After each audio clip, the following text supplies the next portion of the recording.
with border czar Tom Homan, who joins me now. Tom, thank you for being with us here today. You and I have had some long conversations together where I've been able to, in those conversations, learn a lot from you about what ICE is doing in Minnesota. But today, I wanted to consider whether or not I lived in an information bubble or whether they live in a misinformation bubble. And I wanted to consider whether or not they have any evidence to back up the claims that you just heard on your screen. So I did collect some, Tom, and I want to run them by you and get your response. So here's what we'll start with, that they are, ICE, targeting American citizens.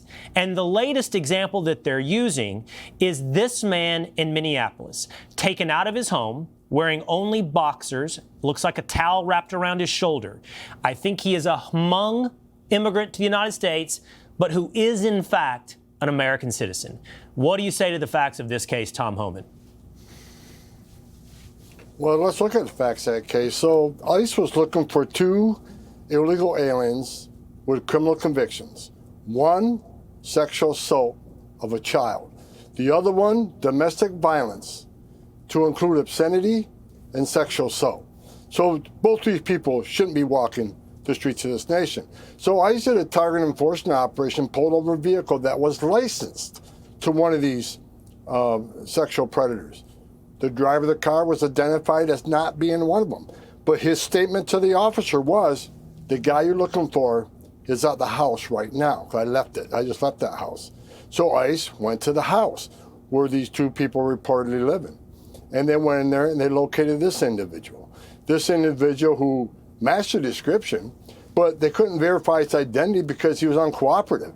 He failed to do a quick fingerprint check. He failed to do facial recognition. So ICE detained him till they found out who he was. And let's make it clear. ICE can detain a U.S. citizen if they have probable cause of this person may have committed a crime. Detainment, short detainment and questioning, all you need is reasonable suspicion. If they're going to actually arrest a person and charge them, they need probable cause. I was going to say, Tom, you don't even need probable cause for a detention. You only need reasonable suspicion.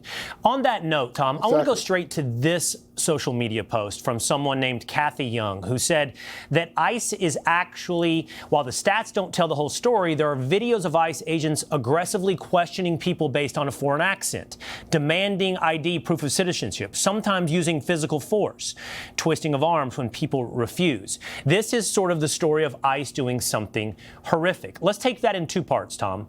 There is a CNN video out from a year ago of ICE detaining someone based upon, in the ICE agent's own words, his accent. So is that ICE targeting an American citizen based upon their accent? Is that reasonable suspicion? No, and we don't know if that's just one of many factors. Reasonable suspicion is based on a number of factors, right? A totality of the circumstances. It just can't be an accent. It just can't get an appearance. But what people don't realize, before that question occurred, what did the officer observe? Where were they? What did he see before that? How long was he surveilling that person? What did the license plate come back to a known criminal investigation? So there's a lot of things that lead, as you know, Will, to reasonable suspicion. So we don't know what was in the officer's mind and what the totality of circumstances are. Again, if someone thinks ICE is acting improperly, there's an avenue you can pursue to hold that officer accountable. But to knowingly ignore a lawful command and assaulting an ICE officer isn't the answer. But we don't know what's in the officer's mind, but we don't know what totality of circumstance he had to question that person. Right. A totality of circumstances that adds up to reasonable suspicion, which can, but not exclusively, include someone's accent. Tom, there has been this accusation. I can show you a clip from CNN last night that you're targeting American citizens. Let's listen together to Cameron Kasky last night on CNN. Listen, you can't say illegals anymore because ICE is directly targeting legal citizens of this country. They are not just targeting illegal immigrants. They are targeting natural-born U.S. citizens. They are not. That is a fact. You cannot deny that. Tom, two questions. Are you targeting natural-born American citizens? And you talked about, secondly, a detention. Detentions are short periods of time wherein you try to ascertain someone's identity. You have any idea what percentage of people you're detaining turn out to be American citizens? Well, first, is ICE arresting U.S. citizens? ICE arrests U.S. citizens every day for trafficking and smuggling and drug distribution and weapons dealing. ICE enforces 400 laws and statutes. So, yeah, ICE do arrest U.S. citizens. Are we targeting U.S. citizens as part of this immigration enforcement?